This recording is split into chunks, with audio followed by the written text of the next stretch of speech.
Cross site scripting എന്ന് പറഞ്ഞു കഴിഞ്ഞാൽ ഇതും ഒരു തരത്തിൽ ഇഞ്ചക്ഷൻ അറ്റാക്ക് തന്നെയാണ്. ഇവിടെ നമ്മൾ എന്താ ചെയ്യുന്നത്? ഇഞ്ചക്ഷൻ തന്നെയാണ് ചെയ്യുന്നത്. പക്ഷെ ഇവിടെ നമ്മൾ ഇഞ്ചക്ഷൻ ചെയ്യുന്നത് സ്ക്രിപ്റ്റുകളിലേക്കാണ്. ഓക്കെ, നമുക്കറിയാം നമ്മളുടെ വെബ് പ്ലാറ്റ്ഫോമുകളിൽ കുറെ സ്ക്രിപ്റ്റിംഗ് ലാംഗ്വേജസുകൾ നമ്മൾ യൂസ് ചെയ്യുന്നുണ്ട്, നമ്മുടെ ജാവ സ്ക്രിപ്റ്റ് പോലെ. അപ്പൊ അങ്ങനെ ഫ്രണ്ട് എൻഡിൽ സ്ക്രിപ്റ്റിംഗ് ലാംഗ്വേജസുകൾ ഉണ്ടെങ്കിൽ അതിലേക്ക് നമ്മൾ ഇഞ്ചക്ട് ചെയ്യുന്നതിനെയാണ് ക്രോസ് സൈറ്റ് സ്ക്രിപ്റ്റിംഗ് എന്ന് പറയുന്നത്. ഓക്കെ, സോ നമ്മളുടെ വെബ് പ്ലാറ്റ്ഫോംസുകളിൽ ജാവ സ്ക്രിപ്റ്റ് അല്ലെങ്കിൽ സ്ക്രിപ്റ്റിംഗ് ലാംഗ്വേജുകൾ ഉണ്ടാകും. ഈ ലാംഗ്വേജുകളിലേക്ക് നമുക്ക് ഇഞ്ചക്ഷൻ നടത്തിയാൽ അതിനനുസരിച്ചിട്ട് നമുക്ക് എന്ത് ചെയ്യാൻ പറ്റും? അതിന്റെ റെസ്പോൺസുകളിൽ മാറ്റം വരുത്താൻ കഴിയും. ഓക്കെ, അതിനെയാണ് നമ്മൾ ക്രോസ് സൈറ്റ് സ്ക്രിപ്റ്റിംഗ് എന്ന് പറയുന്നത്. ഈ എക്സസൈസ് നടക്കുന്നത് എല്ലായ്പ്പോഴും എവിടെയാണ്? ക്ലയന്റ് സൈഡ് ആണ്. ഓക്കെ, ഇതൊരു ക്ലയന്റ് സൈഡ് എറർ ആണ് ഈ പറയുന്ന എക്സസൈസ് എന്ന് പറയുന്നത്. ക്രോസ് സൈറ്റ് സ്ക്രിപ്റ്റിംഗ് നമുക്കൊരു സ്ക്രിപ്റ്റിംഗ് ലാംഗ്വേജുകളിലേക്ക് ഇഞ്ചക്ട് ചെയ്യാൻ പറ്റുന്നത്. ഓൾറെഡി അവിടെ സ്ക്രിപ്റ്റിംഗ് ലാംഗ്വേജസ് ഉണ്ടാകും. നമ്മളുടെ വക നമുക്ക് എന്ത് ചെയ്യാൻ പറ്റും? കുറെ സ്ക്രിപ്റ്റിംഗ് ലാംഗ്വേജുകൾ അല്ലെങ്കിൽ സ്ക്രിപ്റ്റിംഗ് കമാൻഡ്സുകൾ ഇഞ്ചക്ട് ചെയ്ത് കഴിഞ്ഞാൽ അതിനനുസരിച്ചിട്ട് റെസ്പോൺസുകളിൽ മാറ്റം കൊണ്ടുവരാൻ കഴിയും. ഓക്കെ, അപ്പൊ അങ്ങനെ നടക്കുന്ന അറ്റാക്കാണ് എന്ത്? ക്രോസ് സൈറ്റ് സ്ക്രിപ്റ്റിംഗ് എന്ന് പറയുന്നത്. സോ അതെങ്ങനെ നമുക്ക് കണ്ടുപിടിക്കാം എന്ന് ചോദിച്ചു കഴിഞ്ഞാൽ, ശരിക്കും ഇതൊരു നോർമൽ ഒരു പ്ലാറ്റ്ഫോം ആണ്. What is your name? അപ്പൊ നമ്മൾ എന്ത് ചെയ്യുന്നു? നമ്മളുടെ പേര് കൊടുക്കുന്നു. ഓക്കെ, ദെൻ അത് എൻ്റർ അടിച്ചു കഴിഞ്ഞാൽ എന്ത് കാണിക്കുന്നുണ്ട്? നമ്മളുടെ പേര് കാണിക്കും. ഓക്കെ, പ്ലാറ്റ്ഫോം നമ്മൾ എന്ത് ചെയ്യാം? നോർമലി ജെനുവിൻ ആയിട്ട് നോർമൽ ആയിട്ട് ഒന്ന് യൂസ് ചെയ്ത് നോക്കുക. അപ്പൊ ഇവിടെ ഞാൻ എൻ്റെ പേര് കൊടുത്തു കഴിഞ്ഞാൽ അതേ പേര് എനിക്കിവിടെ പ്രിന്റ് ചെയ്ത് കാണിക്കുന്ന ഒരു സ്ഥലമാണിത്. അപ്പൊ ഇതുപോലത്തെ ഒരു ഇൻപുട്ട് ബോക്സ് നമ്മളും കാണാൻ സാധ്യതയുണ്ട്. നമ്മൾ എന്ത് ഇൻപുട്ട് ചെയ്യുന്നോ അതെന്താണ്? സെർച്ച് ബോക്സ് ആവാം, അല്ലെങ്കിൽ എന്തെങ്കിലും ഒരു കണ്ടന്റ് ഫൈൻഡ് ഔട്ട് ചെയ്യുന്ന ആവാം. ഓക്കെ, അല്ലെങ്കിൽ നമ്മൾ എന്ത് ചെയ്യുന്നു? അവിടെ ലൊക്കേഷൻ ഒക്കെ സെർച്ച് ചെയ്തിട്ട്, അല്ലെങ്കിൽ നമ്മൾ സെർച്ച് ചെയ്യുന്ന കാര്യത്തിനനുസരിച്ചിട്ട്, അല്ലെങ്കിൽ നമ്മളിവിടെ ഇൻപുട്ട് കൊടുക്കുന്ന കാര്യത്തിനനുസരിച്ചിട്ട് സ്ക്രീനിലുള്ള കണ്ടന്റ് മാറുന്നതാവാം. ഉദാഹരണത്തിന് നമ്മൾ ലണ്ടൻ എന്ന് കൊടുക്കുമ്പോൾ ലണ്ടൻ ബേസ്ഡ് ആയിട്ടുള്ള ഐറ്റംസ് മാത്രമായിരിക്കും നമുക്ക് കാണുന്നുണ്ടാവാം. അപ്പൊ അങ്ങനെ എന്തെങ്കിലും ഒരു ഇൻപുട്ട് ബോക്സ് ഉണ്ടെങ്കിൽ നമ്മൾ എന്ത് ചെയ്യുന്നു? അവിടെ ഒരു സ്ക്രിപ്റ്റിംഗ് ലാംഗ്വേജ്, സ്ക്രിപ്റ്റ് ലാംഗ്വേജ് എങ്ങനെയാണ്?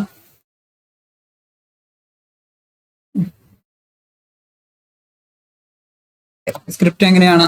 സ്ക്രിപ്റ്റ് ടാഗിനകത്തായിരിക്കും സ്ക്രിപ്റ്റുകൾ വരാം. ഓക്കെ, ഒരു ഓപ്പണിംഗ് സ്ക്രിപ്റ്റ് ടാഗ് ഉണ്ടാവും, ഒരു ക്ലോസിംഗ് സ്ക്രിപ്റ്റ് ടാഗും ഉണ്ടാവും.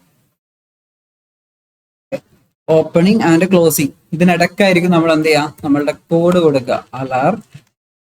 അലർട്ട് എന്തെങ്കിലും ഒരു മെസ്സേജ് പ്രിന്റ് ചെയ്യണമെന്നുണ്ടെങ്കിൽ അലർട്ട് ഹലോ. അപ്പൊ ഇതാണ് ഒരു സിമ്പിൾ ആയിട്ട് നമ്മൾ എഴുതുമ്പോൾ ഒരു സ്ക്രിപ്റ്റിംഗ് ലാംഗ്വേജ് എന്ന് പറയുന്നത്. സ്ക്രിപ്റ്റ് ഓപ്പൺ ചെയ്യുന്നു, ഒരു സ്ക്രിപ്റ്റ് ടാഗ് ഓപ്പൺ ആക്കുന്നു, സ്ക്രിപ്റ്റ് ടാഗ് ക്ലോസ് ചെയ്യുന്നു, അതിന്റെ ഇടയ്ക്ക് നമ്മൾ എന്ത് ചെയ്യുന്നു? കൊറി കൊടുക്കുന്നു. ദെൻ ഞാൻ എന്ത് ചെയ്തു? ഇത് കോപ്പി ചെയ്തു. ഇവിടെ ഞാൻ എന്ത് ചെയ്യുന്നു? അത് എൻ്റർ അടിക്കുന്ന സമയത്ത് കണ്ടോ, ഇവിടെ ഒരു സ്ക്രിപ്റ്റ് വർക്കായി. ഇവിടെ എന്ത് സ്ക്രിപ്റ്റാ വർക്കായത്? അലർട്ട് ബോക്സ് ഓപ്പൺ ആയിട്ട് വന്നു. ഞാൻ കൊടുത്ത മെസ്സേജ് ഇവിടെ പ്രിന്റ് ചെയ്ത് കാണിക്കുന്നുണ്ട്. ഓക്കെ, അല്ലെങ്കിൽ ഞാൻ എന്താണ് സ്ക്രിപ്റ്റ് കൊടുത്തത് ആ സ്ക്രിപ്റ്റ് ഇവിടെ വർക്ക് ആവുന്നുണ്ട്. നമ്മളൊരു ചെറിയൊരു സ്ക്രിപ്റ്റ് ആണ് കൊടുത്തത്. സ്ക്രിപ്റ്റ് ഒക്കെ നമുക്ക് എത്രയും ഡീപ്പായിട്ടൊക്കെ എഴുതാൻ പറ്റും. Okay, Java scripting language use ചെയ്ത് നമുക്ക് എങ്ങനെ ഇത് എഴുതാൻ പറ്റും. പക്ഷെ നമ്മൾ ഇവിടെ എന്ത് ചെയ്യുന്നു? സിമ്പിൾ സ്ക്രിപ്റ്റ് കൊടുക്കുന്നു. അതിന്റെ അർത്ഥം ഇവിടെ എന്ത് ചെയ്യും? പോസിബിൾ ആണ്, സ്ക്രിപ്റ്റിംഗ് പോസിബിൾ ആണ്, നമുക്ക് ജാവ സ്ക്രിപ്റ്റ് റൺ ചെയ്യാൻ സാധിക്കുന്നുണ്ട് എന്ന് മനസ്സിലാക്കാം. സോ ഇതുവഴി നമുക്ക് കുക്കീസ് ഒക്കെ നമുക്ക് ഡിസ്പ്ലേ ചെയ്യിപ്പിക്കാൻ പറ്റും. ഓക്കെ, കുക്കീസ് എങ്ങനെയാണ്? നമ്മൾ നേരത്തെ കൊടുത്ത കമാൻഡ് അവിടെ ഹലോക്ക് പകരം നമ്മൾ എന്ത് കൊടുക്കുന്നു? ഡോക്യുമെന്റ്. ഓക്കെ, സോ നമുക്ക് എന്ത് ചെയ്യാൻ പറ്റും? അവിടെ കുക്കീസ് പ്രിന്റ് ചെയ്യിപ്പിക്കാൻ പറ്റും.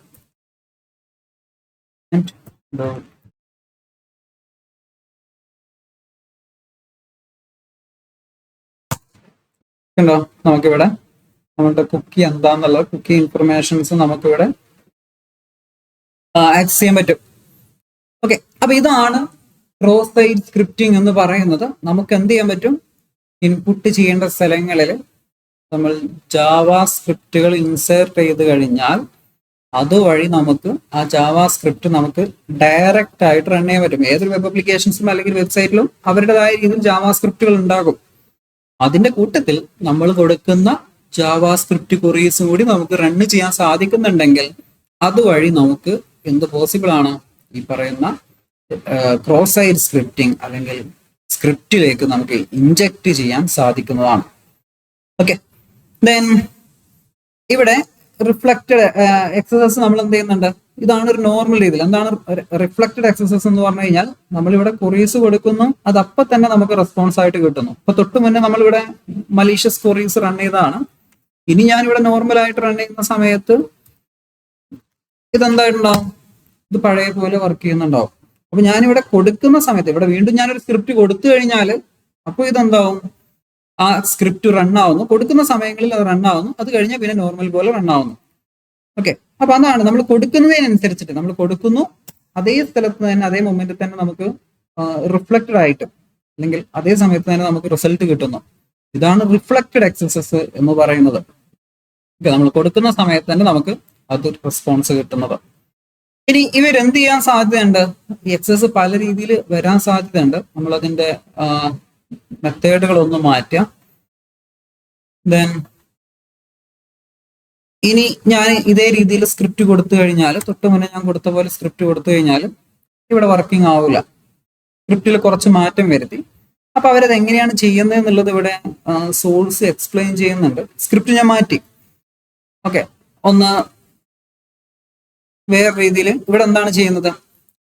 ഞാൻ കൊടുക്കുന്ന സ്ക്രിപ്റ്റ് എന്നുള്ള വാക്കിന് തന്നെ അവരെന്ത് ചെയ്യുന്നുണ്ട്? നള്ളാക്കിയിട്ട് റീപ്ലേസ് ചെയ്യുന്നുണ്ട്. കണ്ടോ, ഞാൻ ഇങ്ങനെ എങ്ങാനും കൊടുത്തു കഴിഞ്ഞാൽ, സ്ക്രിപ്റ്റ് എന്ന് എഴുതി കൊടുത്തു കഴിഞ്ഞാൽ അതിന് എന്താക്കണം എന്ന് പറയുന്നുണ്ട്? നള്ളാക്കണം എന്ന് പറയുന്നുണ്ട്. ഓക്കെ, അപ്പൊ ഞാനിവിടെ ഇങ്ങനെ ഒരു കോഡ് എഴുതി കൊടുത്താലും അവരെന്താ ചെയ്യുന്നത്? ഈ ടേമിനെ നള്ളാക്കി മാറ്റും. അപ്പൊ എന്ത് ചെയ്യും? അത് നൾ വാല്യൂ ആയിട്ട് മാറി. ദെൻ നമ്മൾ പിന്നെ എന്ത് കൊടുത്തു കഴിഞ്ഞാലും അതെന്താണ്? ഇവിടെ ഒരു എറർ ആയിട്ട് വരും. സ്ക്രിപ്റ്റ് ഇപ്പോൾ വർക്ക് ആവുന്നില്ല. അപ്പൊ അവര് എന്താണ് ബ്ലോക്ക് ചെയ്തതെന്ന് നമ്മൾ മനസ്സിലാക്കുക. സ്ക്രിപ്റ്റ് എന്നുള്ള വാക്ക് കൊടുത്താലാണ് പ്രശ്നം.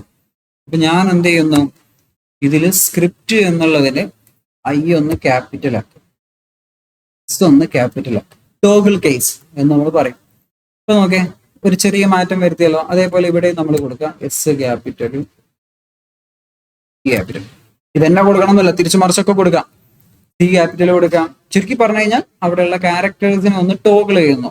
ചിലതൊന്ന് ചെറുത്, ചിലത് വലുത് എന്നാക്കി മാറ്റുന്നു. ദെൻ നമ്മൾ സബ്മിറ്റ് കൊടുക്കുന്ന സമയത്ത് വീണ്ടും നമുക്ക് സ്ക്രിപ്റ്റ് റൺ ചെയ്യാൻ പറ്റും. സോ അവര് സ്ക്രിപ്റ്റിനെ ബ്ലോക്ക് ചെയ്ത് എന്ത് വെച്ചിട്ടാണ്?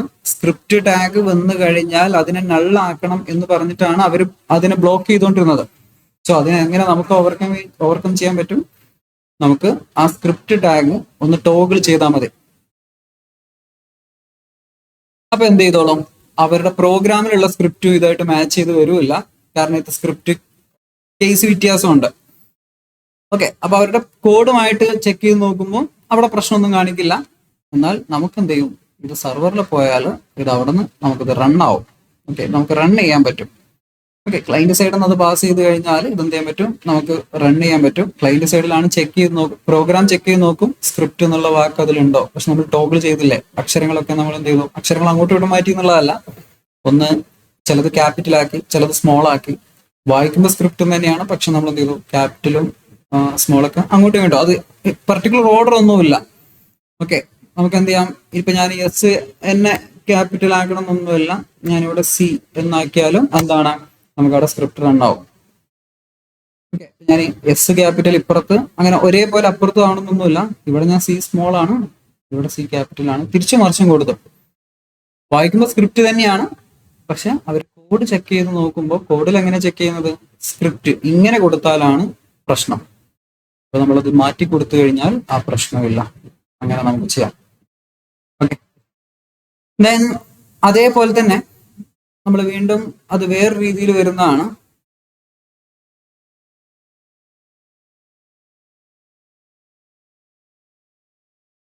ഓക്കെ, ഇപ്പൊ നമ്മൾ വീണ്ടും എക്സസൈസ് ഈ രീതിയിൽ ടോഗിൾ ആയിട്ട് റൺ ചെയ്തപ്പോൾ വീണ്ടും വർക്ക് ചെയ്യാതെയായി. അപ്പൊ ഇപ്രാവശ്യം അവരെന്താ ചെയ്തതെന്ന് ചോദിച്ചു കഴിഞ്ഞാൽ, ഏത് ലെറ്ററിൽ എഴുതിയാലും, സ്മോളിൽ എഴുതിയാലും ക്യാപിറ്റൽ എഴുതിയാലും ടോഗിൾ ചെയ്ത് എഴുതിയാലും സ്ക്രിപ്റ്റ് എങ്ങനെ കൊടുത്താലും അതിനെ ബ്ലോക്ക് ചെയ്യണം എന്നുള്ള രീതിയിൽ അവർ കൊടുത്തു. ഓക്കെ, സ്ക്രിപ്റ്റ് കണ്ടോ, ഈ ഫോർമാറ്റിൽ എവിടെ നിങ്ങൾ എങ്ങനെ കൊടുത്താലും, സ്മോളിൽ എഴുതിയാലും ക്യാപിറ്റൽ ലെറ്ററിലൊക്കെ എഴുതിയാലും അതിനെ ബ്ലോക്ക് ചെയ്യണം എന്ന് പറഞ്ഞു. അപ്പൊ നമുക്ക് ഇനി സ്ക്രിപ്റ്റ് എന്നുള്ള ടൈം യൂസ് ചെയ്യാൻ സാധിക്കില്ല. സ്ക്രിപ്റ്റ് ഇനി സ്മോൾ ലെറ്ററിലും ക്യാപിറ്റൽ ലെറ്ററിലും മിക്സിംഗ് ആയിട്ടൊക്കെ യൂസ് ചെയ്താലൊക്കെ എന്താണ്? നമുക്ക് ഇതേപോലെ എറർ കാണിക്കും. അപ്പൊ ഇങ്ങനെ ഒരു സിറ്റുവേഷനിൽ നമ്മൾ മനസ്സിലാക്കാം, ചില ടാഗുകൾക്ക് സ്ക്രിപ്റ്റ് അതിനകത്ത് തന്നെയുണ്ട്. നമ്മൾ വെബ് പഠിച്ചവർക്ക് അറിയാം, ഡിഫറെന്റ് ടാഗുകൾ നമ്മൾ യൂസ് ചെയ്യാറുണ്ട്. HTML ടാഗുകൾ, അതിൽ ടേബിൾ ടാഗ് ഉണ്ട്, ഇമേജ് ടാഗ് ഉണ്ട്, ഓക്കെ, നമ്മൾ HTML ടാഗ് ഉണ്ട്, ദെൻ ബോഡി ടാഗ് ഉണ്ട്, അങ്ങനെ ഡിഫറെന്റ് ടൈപ്പ് ഓഫ് ടാഗുകൾ ഉണ്ട്, സെലക്ട് ടാഗ് ഉണ്ട്. ഓക്കെ, അപ്പൊ ഈ ടാഗുകൾക്കകത്ത്, ചില ടാഗുകൾക്കകത്ത് തന്നെ എന്ത് റൺ ചെയ്യുന്നുണ്ട്? സ്ക്രിപ്റ്റ് വർക്ക് ആകുന്നുണ്ട്. അങ്ങനെയുള്ള ചില ടാഗുകൾ നമ്മൾ എടുക്കും. അതിലൊരാളാണ് ഇമേജ് ടാഗ്. ഓക്കെ, ഇമേജ് ടാഗിനകത്ത് ഇമേജ് ഈക്വൽ ടു ആ ഇമേജിലേക്കുള്ള ഒരു പാത്ത് കൊടുക്കും. ഞാൻ ആ പാത്ത് എക്സ് എന്ന് ഇടുന്നു, എന്ന് പറഞ്ഞാൽ ഇല്ലാത്തൊരു പാത്ത്, എക്സ് എന്ന് പറഞ്ഞൊരു പാത്ത് ഇല്ല, തെറ്റിച്ച് കൊടുക്കുകയാണ് ഞാൻ ഉദ്ദേശം. ദെൻ ഇമേജിനകത്തൊരു ഫംഗ്ഷൻ ഉണ്ട്. ഇങ്ങനെ കൊടുത്തു കഴിഞ്ഞാൽ, അല്ലെങ്കിൽ ഈ ഇമേജ് ലോഡ് ആയി കഴിഞ്ഞാൽ, അല്ലെങ്കിൽ ഇമേജ് ലോഡ് ആകുന്നില്ലെങ്കിൽ, ഇപ്പൊ പല രീതിയിൽ അത് വരും. ഓൺ ലോഡ് എന്ന് പറയാറുണ്ട്, അല്ലെങ്കിൽ ഓൺ എറർ എന്ന് പറയാറുണ്ട്. ഓൺ എറർ എന്നപ്പോഴേ പറയാം, ഇമേജ് ലോഡ് ആയിട്ടില്ലെങ്കിൽ. ഇമേജ് ലോഡ് ആയാൽ കൊടുക്കുന്നത് ഓൺ ലോഡ്. ഇനി മൗസ് ക്ലിക്ക് ചെയ്യുമ്പോൾ കൊടുക്കുന്നതിന് ഓൺ മൗസ് ക്ലിക്ക്. ഓക്കെ, അങ്ങനെ പല ട്രിഗറുകൾ ഉണ്ട്. അപ്പൊ നമ്മൾ ഇവിടെ ഒരു ഇമേജ് ലോഡ് ചെയ്യാൻ പറഞ്ഞു.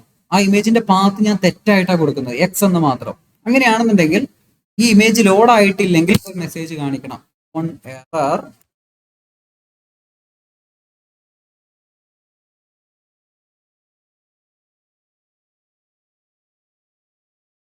ഞാൻ എന്ത് ചെയ്യുന്നു? ആ ഇമേജ് ടാഗ് ക്ലോസ് ചെയ്യുന്നു. അപ്പൊ ഇവിടെ എന്താണ്? On error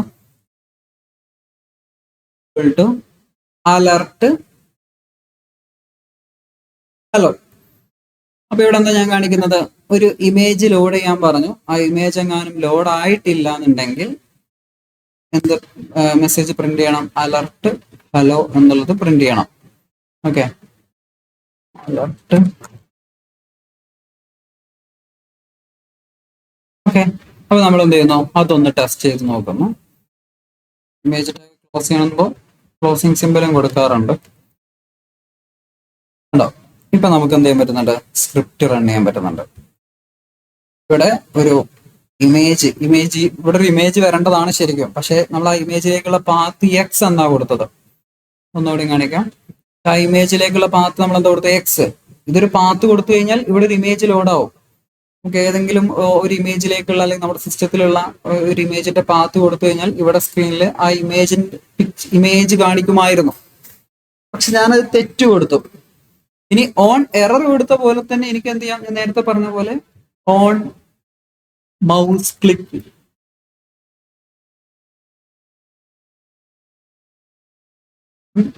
mouse click.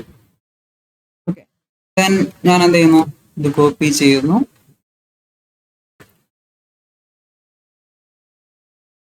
ഞാൻ എന്ത് ചെയ്യുന്നു? ഈ ഒരു ഇമേജിൽ ക്ലിക്ക് ചെയ്യുന്ന സമയത്ത് മൗസ്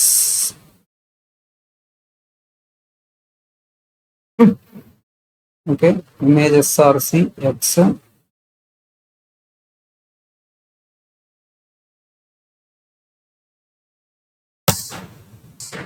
ഓൺ ക്ലിക്ക്. ഇപ്പൊ എന്താ സംഭവിക്കുന്നത്? അവിടെ സ്ക്രിപ്റ്റ് എന്നുള്ള വാക്കുകളൊന്നും നമ്മൾ യൂസ് ചെയ്യുന്നില്ല. ചില ടാഗുകൾക്ക് ആ ടാഗുകളിൽ തന്നെ ക്ലിക്ക് വർക്ക് ആവുന്നുണ്ട്. ഓൺ ക്ലിക്ക് ആണ്, ഓൺ മൗസ് ക്ലിക്ക് വേണ്ട, ഓൺ ക്ലിക്ക്. ചില ടാഗുകൾക്ക് ആ ടാഗുകൾക്ക് തന്നെ എന്തിനു സാധ്യതയുണ്ട്?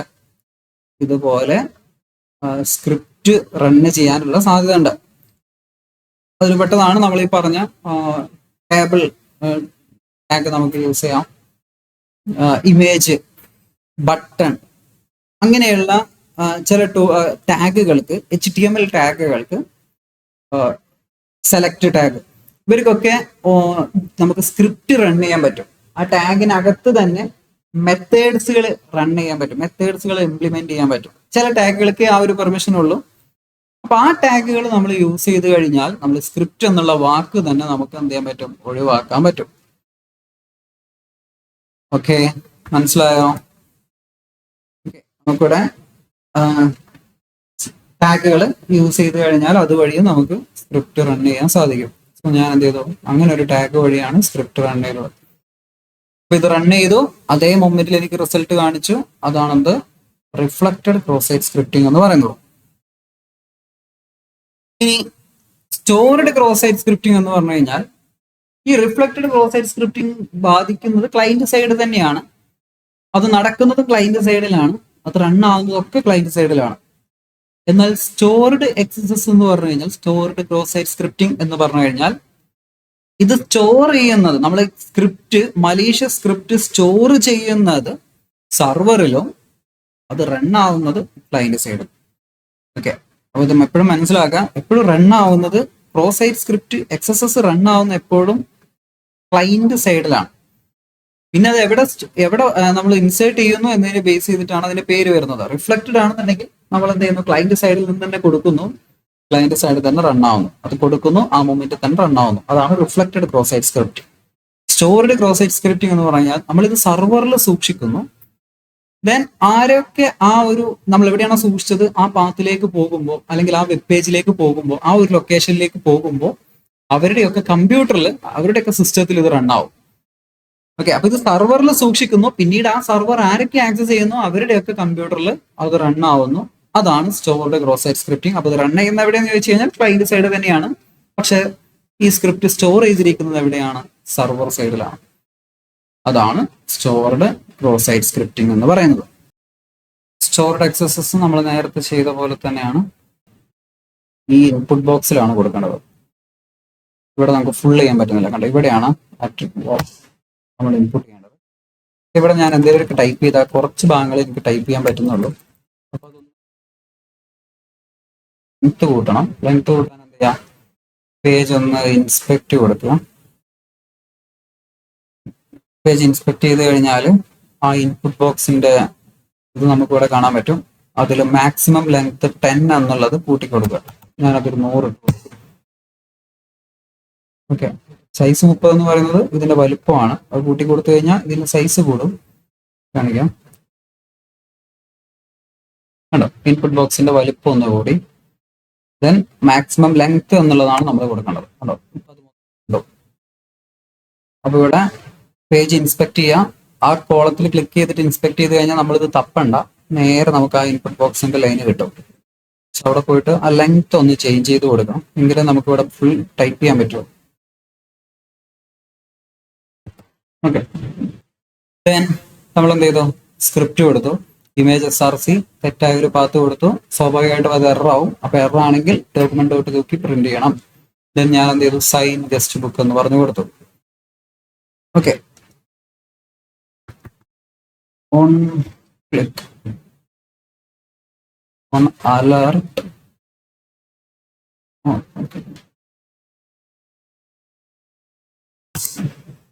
Document cookie image SRCX on error equal to alert document cookie. Okay, ഓരോ തവണയും ഇത് നമ്മൾ അതിന്റെ പാത്ത് സെറ്റ് ചെയ്ത് കൊടുക്കണേ, അല്ല ലെങ്ത് സെറ്റ് ചെയ്ത് കൊടുക്കണേ 100. ഓക്കെ, ഇപ്പൊ ആ സ്ക്രിപ്റ്റ് വർക്കായി. ദെൻ ആ സ്ക്രിപ്റ്റ് ഇപ്പോൾ ഒരു തവണ വർക്കായല്ലോ. ഇനി ഞാൻ എന്ത് ചെയ്യുന്നു, എപ്പോഴൊക്കെ ഞാൻ ആ ഒരു ലൊക്കേഷൻ എടുക്കുന്ന സമയത്തൊക്കെ എന്ത് ചെയ്യും, ആ സ്ക്രിപ്റ്റ് വർക്കായിക്കൊണ്ടേയിരിക്കും. നമ്മൾ റിഫ്ലക്റ്റഡ് എങ്ങനെയാ പറഞ്ഞത്, എല്ലായ്പ്പോഴും വർക്കാവില്ല. നമ്മൾ ആ കൊടുത്ത സമയത്ത് മാത്രം വർക്കാവും, പിന്നെ അത് നോർമലായിട്ട് വർക്കാവും എന്നാ പറഞ്ഞത്. എന്നാൽ എക്സസ് നമ്മൾ എന്ത് ചെയ്യുന്നു, എപ്പോഴൊക്കെ നമ്മൾ കണ്ടോ ആ പേജ് ആക്സസ് ചെയ്യുന്നു അപ്പോഴൊക്കെ സ്ക്രിപ്റ്റ് വർക്കായി കൊണ്ടേയിരിക്കും. നമ്മൾ വേറെ ലൊക്കേഷൻസിലൊക്കെ പോയിട്ട് വീണ്ടും ഞാൻ ആ സ്റ്റോർഡ് ക്ലിക്ക് ചെയ്യുന്ന സമയത്തും വീണ്ടും എന്ത് ചെയ്യും, ആ സ്ക്രിപ്റ്റ് വർക്കാവും. കണ്ടോ, എപ്പോഴൊക്കെ ഞാനത് ആക്സസ് ചെയ്യും. കാരണം എന്താണ്, സ്ക്രിപ്റ്റ് സർവറിൽ സ്റ്റോറായി. ഓക്കെ, പക്ഷെ ഇത് റൺ ചെയ്യുന്ന എവിടെയെന്ന് ചോദിച്ചു കഴിഞ്ഞാൽ, ക്രോസ് സൈറ്റ് സ്ക്രിപ്റ്റ് റൺ ചെയ്യുന്നത് ഓൾവേസ് ക്ലയന്റ് സൈഡിലാണ്. അത് മറന്നു പോയത്, എപ്പോഴും ഇത് ക്ലയന്റ് സൈഡിലാണ് റൺ ചെയ്യുന്നത്. പക്ഷേ സ്റ്റോർഡ് ക്രോസ് സൈറ്റ് സ്ക്രിപ്റ്റിംഗിൽ ആ സ്ക്രിപ്റ്റ് എവിടെ നിന്നാണ് എടുക്കുന്നത്, സ്ക്രിപ്റ്റ് സർവറിലാണ് സൂക്ഷിച്ചു വെച്ചത്. ഇവിടെ കമന്റ് സൂക്ഷിച്ചു വെച്ചിട്ടുണ്ടായിരുന്നു, കണ്ടോ കമന്റുകൾ. അപ്പൊ ഈ കമന്റ് നമ്മൾ സർവറിൽ സൂക്ഷിച്ചു വെച്ചു. അപ്പൊ എപ്പോഴൊക്കെ നമ്മൾ ഈ സർവറിൽ ഈ ഒരു ലൊക്കേഷൻ ആക്സസ് ചെയ്യുന്നുണ്ടോ അപ്പോഴൊക്കെ എന്ത് ചെയ്യും, സ്ക്രിപ്റ്റ് വർക്ക് ആയിക്കൊണ്ടേയിരിക്കും. ഇതിപ്പോ നിങ്ങളും യൂസ് ചെയ്യുന്ന ഒരു വെബ്സൈറ്റ് ആയിരുന്നുവെങ്കിൽ നിങ്ങൾ ഈ വെബ്സൈറ്റിൽ കയറുമ്പോഴൊക്കെ എന്ത് ചെയ്യും, ഈ സ്ക്രിപ്റ്റ് വർക്ക് ആയിക്കൊണ്ടേയിരിക്കും. ഓക്കെ, അതാണ് സ്റ്റോർഡ് ക്രോസ് സൈറ്റ് സ്ക്രിപ്റ്റ് എന്ന് പറയുന്നത്.